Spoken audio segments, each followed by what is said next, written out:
আসসালামু আলাইকুম। আজকে আপনাদের সাথে শেয়ার করব কাঁচকলা রান্না করার রেসিপি।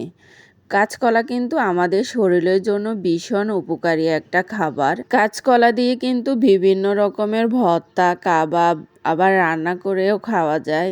তেমনিভাবে এটা শরীরের জন্য ভীষণ আমাদের শরীরের আয়রন বাড়ায়। যারা নতুন রাঁধুনি আছেন, রান্না করতে পারেন না, তারা আমার ভিডিওটা দেখে রান্না করবেন, তাদের জন্য অনেক উপকার হবে। চলুন তাহলে এবার রান্নাটা শুরু করি। প্রথমে একটা চুলার মধ্যে ফ্রাই প্যান বসিয়ে পরিমাণ মতো তেল দিয়েছি। দিয়ে আমি এখানে বড় বড় সাইজের 4 পিস রুই মাছ নিয়েছি। রুই মাছগুলো এপিট ওপিট করে ভালো করে একটু লাল লাল করে ভেজে নেব, কারণ মাছটা একটু ভাজি করে দিলে এই কলা রান্নাটা খেতে কিন্তু ভীষণ মজা লাগে। তো আমার মাছ ভাজা শেষ, এখন উঠিয়ে নেব। মাছগুলো তো উঠিয়ে নিলাম। এখন এই একই তেলের ভিতরে আমি এখানে একটা পেঁয়াজ কুচানো দিয়ে দিব, সাথে কয়েক টুকরা কাঁচা মরিচ দিয়ে আমি এখন একটু নেড়ে চেড়ে দিই। পেঁয়াজগুলো একটু নরম হয়ে আসছে। এখন এখানে আমি প্রায় 1.5 চামচের মতো রসুন বাটা দিয়ে দিব। রসুন বাটা দিয়ে একটু নেড়ে চেড়ে দিব।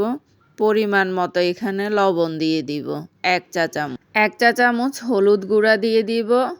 1 চা চামচ মরিচ গুঁড়া দিয়ে দিব। দিয়ে একটু নেড়ে চেড়ে দিব।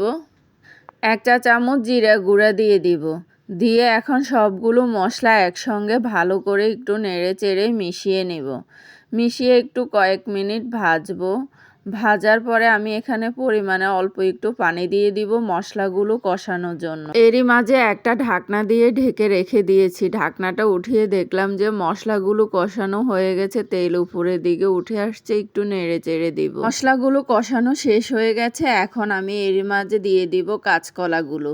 কাঁচকলাগুলো দিয়ে আমি এখানে কয়েক মিনিট নেড়ে চেড়ে দিব, কারণ কাঁচকলাগুলো একটু হালকা ভেজে নেব। মশলার সঙ্গে একটু ভালো করে যে কোনো সবজি ভাজা ভাজা করে রান্না, সবজির টেস্ট কিন্তু অটোমেটিক ভালো আসে। এখন একটা ঢাকনা দিয়ে 2-3 মিনিটের মতো রেখে দিব।